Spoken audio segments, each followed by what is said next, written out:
असल्यामुळं राजाने सांगेल ती काम करावं लागायचं, राजाची दासी. मग एक वेळेस त्या गावामध्ये चातुर्मास करण्यासाठी काही साधू आलेले होते, संत. पहिला नियम होता की ज्या गावामध्ये चातुर्मास आला तिथंच थांबायचं. आताच्या संतासारखं नव्हतं, सकाळी पंढरपुरात, दुपारी कळंबमध्ये, संध्याकाळी घरी, असे नव्हते साधू. तेव्हाचे साधू संत होते, चालत यात्रा असायची त्यांची. पण जिथं चातुर्मास येईल तिथं त्या ठिकाणी थांबायचे. तसं नेमकं त्या नगरात आल्याबरोबर चातुर्मास सुरू झाला. राजाला विचारल्यानंतर राजाने परवानगी दिली. सगळे संत त्या मंदिरामध्ये थांबले आणि त्यांची सेवा करण्याचं काम नारदांच्या आईकडे आलं. नारदजी स्वतःचं चरित्र, जीवन चरित्र सांगतात. मग माझी आई पडेल ती काम करायची, त्या साधू संतांचा स्वयंपाक करायची आणि त्यांचं राहिलेलं उष्ट आम्ही खायचो. स्वतःच्या जीवन चरित्र सांगतात. साधूचं संताचं काय काम असतं? सकाळी उठल्यापासून, सकाळी उठले की काकडा करायचा, चिंतन करायचं. सुंदर असा त्यांचा काकडा 4 महिने चातुर्मास घेतो. एवढा आनंद व्हायचा नारदांना ती काकडा ऐकताना. आणि करता करता 4 महिने निघून गेले. ही सगळी संत मंडळी निघाली आणि नारदजीलाही वाईट वाटायला लागलं. नारदजी म्हणतात, आई मीही जातो यांच्या बरोबर, मला परवानगी दे. नारदजी निघाले, पाठीमाग लागले त्या संतांच्या, वारकऱ्यांच्या. त्यावेळेस ती वारकरी म्हणतात, वारकरी ज्यानं शरीरावर वार केला, तुम्ही म्हणतात बतही नका, ज्यानं शरीरावर वार केला तो वार केला. काम, क्रोध, लोभ, मत्स, दंभ आणि अहंकार ज्याला थाराच दिला नाही तो वार केला. आपलं तसं नाही. ही वारकरी म्हणतात, आहे बाळा तुला येता येणार नाही आमच्या सोबत, कारण की तुझी विधवा आहे, तिला सांभाळ तुला करावा, तिचा सांभाळ तुला करावा लागल. तो आमच्या बरोबर आला तर आम्ही असंच भ्रमण करीत राहतो आणि मग कधी येणार माघारी. मग न विलास झाला नारदांचा. पण नारद मात्र भजन करायचे. लहान होते नारदजी, 7-8 वर्षाची मूर्ती असत. अखंड भगवंताचं नामचिंतन, नारायण नारायण नारायण नारायण. आणि करता करता एक दिवस आई शेतात गेली, गाईच धार काढण्यासाठी गेली. की त्या ठिकाणी गेल्यानंतर धार काढली आणि आई निघाली गावाकड. रस्त्याने येत असताना तिला सर्पदंश झाला. नारदजी स्वतःच चरित्र सांगतात.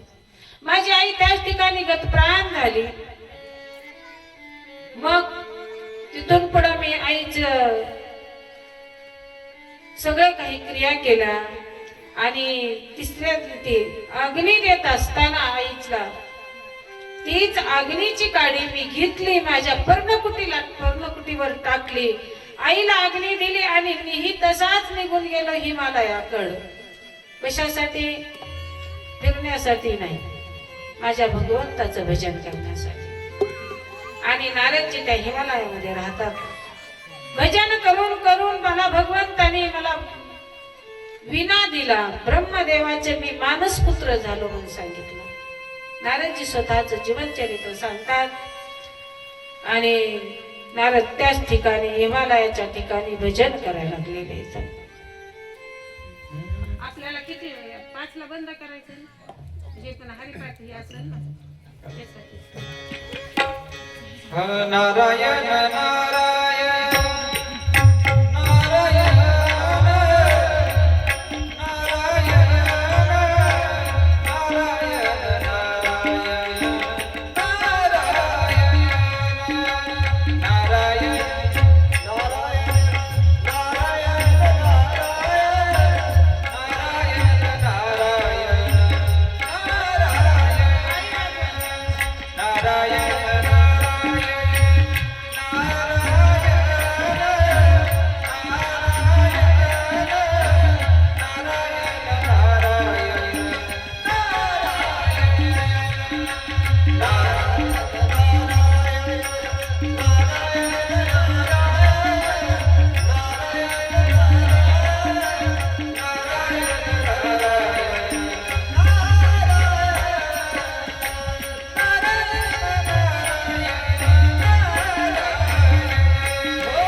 निघतात की, कारण की पहिली आमच्या त्या सोबत आहे बरं का. मला आता कसं आहे ही हा आपल्या सोबत असते बरं का, पण ही सर म्हणल्या तर नेमकी कशी काय पहिलीच वेळ आहे आमची, पण इतकं सुंदर गातात बरं का, त्यांच्यासाठी टाळ्या वाजवू. माझा त्यांचा परिचय सुद्धा नाही. काय नाव आहे महाराज?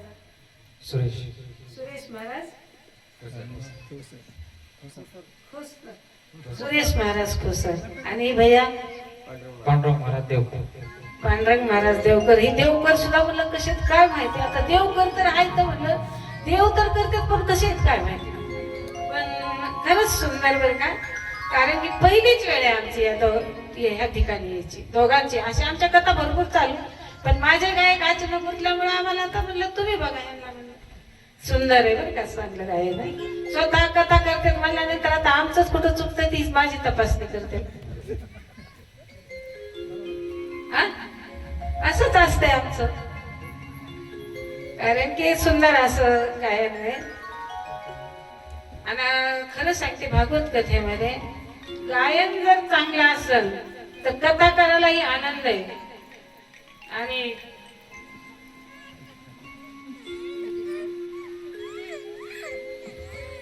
नाहीतर परत परत कसं असतं का, कथाकार एकीकडे चालला, गायक एकीकडे चालले, श्रोते झोपी चालले, आणि आम्ही काय सांगायचं पुन्हा.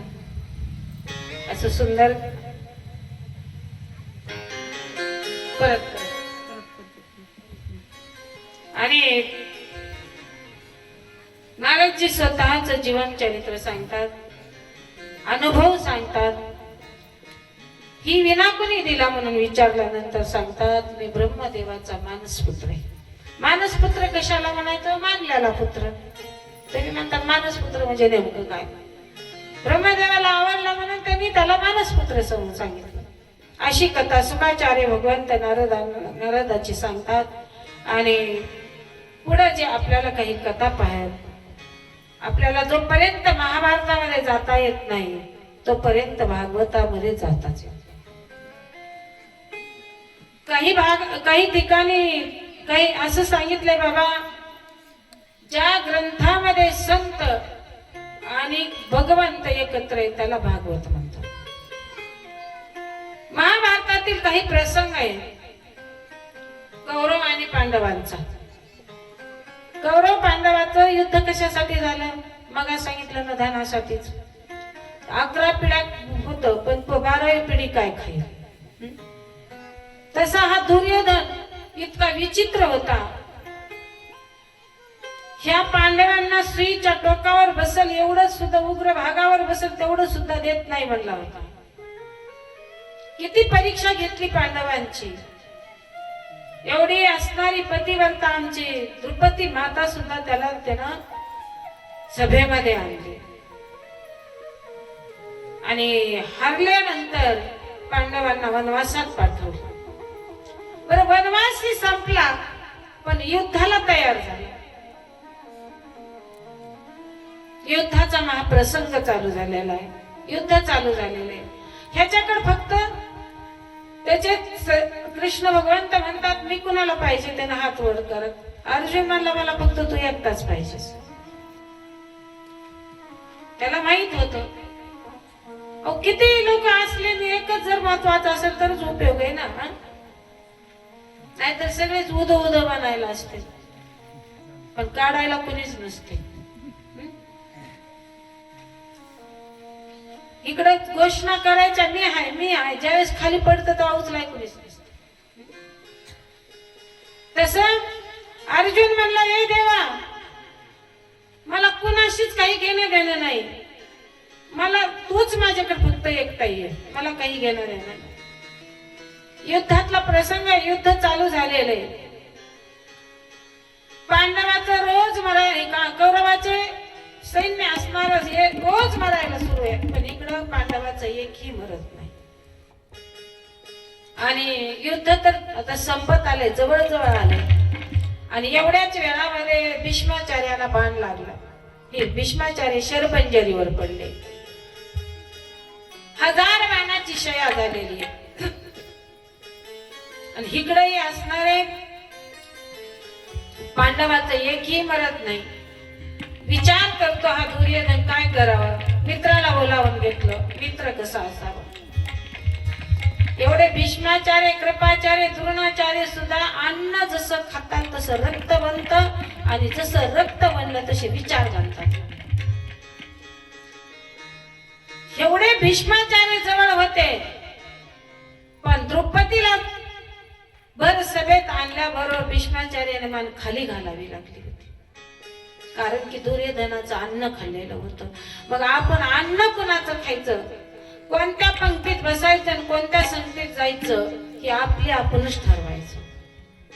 जशी संगत तशीच पंगत असते. जसं अन्न तसं रक्त असते. इकडे शरपंजावर भीष्माचार्य पडलेले तर अंगातून भडभड भडभड भड रक्त व्हायला लागलंय. इकडे युद्ध चालू झालेलं आहे. हा म्हणतो मला किती दिवस झालं पांडवाचं एकही मरत नाही, आमचं एकही राहत नाही, काय करावं. अश्वत्थामाला बोलावून घेतला. अश्वत्थामाचा समाचार घेतो आणि म्हणतो अरे एवढं वाईट वाटायची काय गरज आहे. आज संध्याकाळी त्यांना मारतो.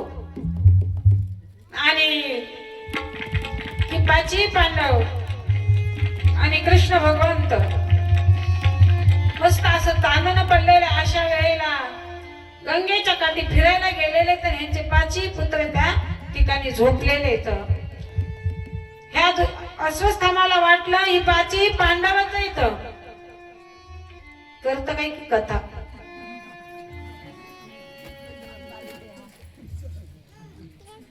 आणि गेला आणि सप सप सप सप सप पाची पुत्र मारले. दंड वेगळं केलं. हातात मुंडके घेतले आणि निघाला.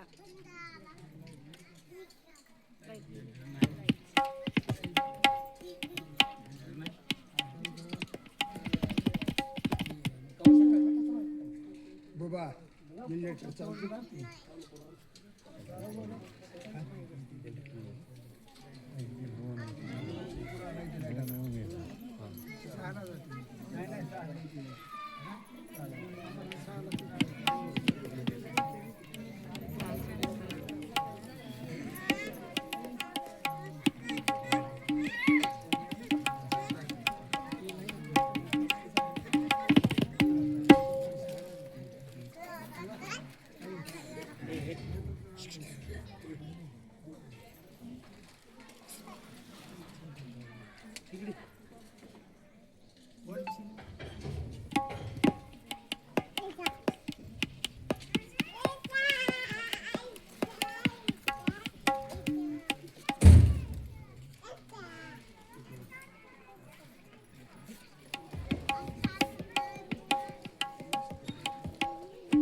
आली भेट आली.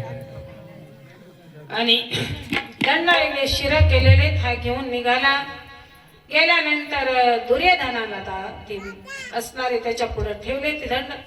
मस्तक तेवढ्याच वेळात हा दुर्योधन वाईट होता, दुष्ट होता, पण मनामध्ये थोडी दया उत्पन्न झाली. आणि म्हणतो अरे मी तर पांडवांना मारायचं सांगितलं होतं. अरे तू तर आमच्या कुळाचाच नाश केलास. माझे पाची पुत्र मारले श्री पांडवांचे. वाईट थोडं वाटलं बरं काय. आणि एवढ्याच वेळामध्ये ही असणारे भीष्माचार्य ज्या ठिकाणी तर त्या ठिकाणी गंगेच्या ठिकाणी पाची जण गेलेले तर कृष्ण भगवंत सोबत येतात. आणि तिथं गेल्यानंतर कृष्ण भगवंताला पाहिल्याबरोबर भीष्माचार्यांना एवढा आनंद झाला. आणि भीष्माचार्यच्या मुखातून विष्णू सहस्त्रनाम बाहेर पडलं. यशस्वरण मात्रेना जन्म संसार बंधनात विमुचिते नमस्तस्मै विष्णवे प्रभ विष्णवे असे मुखातून वेग बाहेर मंत्र बाहेर पडायला लागले. आपलं जर रक्त निघायला लागलं तर आपलं सगळं लक्षात येते. 1000 बाणाच्या शयावर भीष्माचार्य येतात आणि देवाला विनंती करतात, ए देवा आता तुझी झाकी माझ्या डोळ्याच्या समोरून नाही गेली पाहिजे.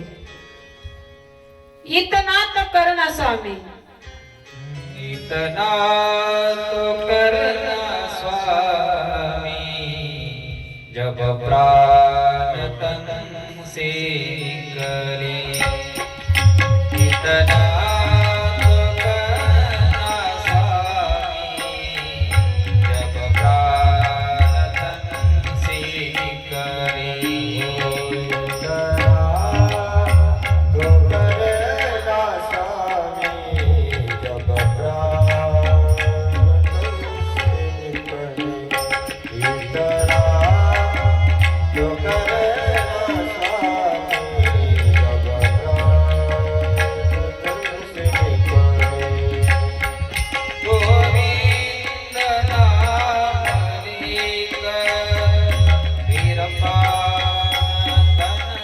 से करे.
काय मागावं देवाला, काय मागावं देवाला? ए भगवंता एवढंच कर बाबा मला की तुझी झाकी माझ्या समोर आहे. आणि पुढे सांगितलं ए कृष्णा येताना राधेला सोबत घेऊन ये, एकट्याने यायचं नाही. किती हक्क असेल त्या भगवंतावर. राधे का साथ दिलाना. भीष्माचार्याच्या अंगातून रक्त भळभळ भळभळ भळत निघायला लागलेले, वाहायला लागलेले पाठ, ओठाला कोरड पडलेली आणि भीष्माचार्य कृष्णाच्या भीष्माचार्यांच्या जवळ येतं आणि भीष्माचार्य तेवढ्याही वेळात म्हणतात, ए काना, माझी उपवर झालेली कन्या मी तुला अर्पण करतो. आता पाची पांडव कृष्णाकडे पाहायला लागलेले, तर काय हा विचित्र प्रकार. भीष्माचार्य तर ब्रह्मचारी आणि उपवर झालेली कन्या मी तुला अर्पण करतो. भाषा आपल्याला कळाली पाहिजे देवाची सुद्धा. त्यावेळेस द्रौपदी पाहायला लागली कृष्णाकडे. त्यावेळेस भगवंताने स्मित हास्य केलं आणि म्हणतात, थांब, पहा. विचारल्यानंतर, आहो तुम्ही तर ब्रह्मचारी आणि तुम्ही मला कन्या देता, म्हणजे नेमकं काय प्रकार आहे? त्यावेळेस म्हणतात, माझी उपवर झालेली बुद्धी कृष्णा मी तुझ्या चरणावर अर्पण करतो. म्हणजे आपल्याला किती बोलावं हे कळत नाही. ते म्हणतात मी जरी थोडं बोललं तर माझी उपवर झालेली बुद्धी तुला मी अर्पण करतो, माझा देह तुला अर्पण करतो. आणि निघून गेले आपापल्या ठिकाणी. इकडे पण द्रौपदी माता मुलं काय येत नाहीत म्हणून वाट पाहते. सकाळ झालेली, बराच वेळ दिवस वर आलेला आहे. रोज ती मुलांना स्नान झाल्याबरोबर कुंती माता द्रौपदी मातेच्या पाया दर्शनासाठी यायचे. मुलं येत नाहीत म्हणून एक सेवक पाठवला. सेवकाने झालेली घटना सांगितली. द्रौपदी मातेने आपलं मोठ्याने आरडाओरडा करायला सुरुवात केली आणि एवढ्याच वेळामध्ये अर्जुन जवळ आले. अर्जुनाला पाहिल्यानंतर द्रौपदी म्हणते घात झाला, घात झाला, आपल्या वंशाचा नाश झाला, आपल्या मुलांचे शिर दंड बाजूला केलेले. तर त्याच वेळेस अर्जुनाच्या लक्षात आलं की दुसऱ्या तिसऱ्याचं कोणाचंच काम नाही, हे नक्की अस्वस्थावानेच केले असणार आहे. म्हणून अर्जुन धनुष्यबाण घेतला आणि त्याच्या पाठीमागे लागला, रथात बसला. ह्याचा रथ पुढे यांचा माग करता करता बरेच दूर गेले.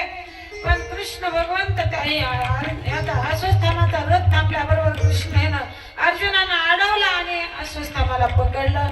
पकडल्याबरोबर रथात बसवलं, द्रौपदीच्या समोर आणला आणि द्रौपदीला म्हणतात, द्रौपदी सांग याला काय आपण शिक्षा करायची. द्रौपदी माता म्हणतात त्याला मारू नका, मारू नका, मारू नका. काय म्हणते द्रौपदी, हो ज्या आईचे लेकर गेले त्या आईला विचारा दुःख काय असतं मुलं गेल्यानंतर. माझी तर गुरु आईचा पतीही गेलेला आहे, मुलगा गेला तर माझ्या आईला दुःख होईल. गुरु मातेला त्याला मारू नका, त्याला मारू नका. अशी दया असावी लागते तेव्हा भागवत ऐकायचं असतं. आपल्याच घरातल्या घरात भावाभावाचा जमाना. भागवतातून काय घ्यायचं? काय कर म्हणते द्रौपदी, ह्याला सोडून द्या. पण कृष्णाकडे अर्जुनानं पाहिलं, डाव्या डोळ्यानं खुललं. कृष्ण भगवंत म्हणतात फक्त त्याचा मेन मणी असणारा काढून घेण्याला पाठवून दे. माणसाला अपमान जास्त मेल्यापेक्षा जास्त असतं. त्याच्या मस्तकातले मणी असणारा काढून घेतला, 5 पाठवं काढले आणि त्याला हाकालून दिलं. अशी कथा सुखाचार्य भगवंत राजा परीक्षितीला सांगतात. राहिलेला कथा भाग आपण उद्या पाहणार आहे. बरोबर 5 वाजले. आता आरतीसाठी उठून उभे राहा.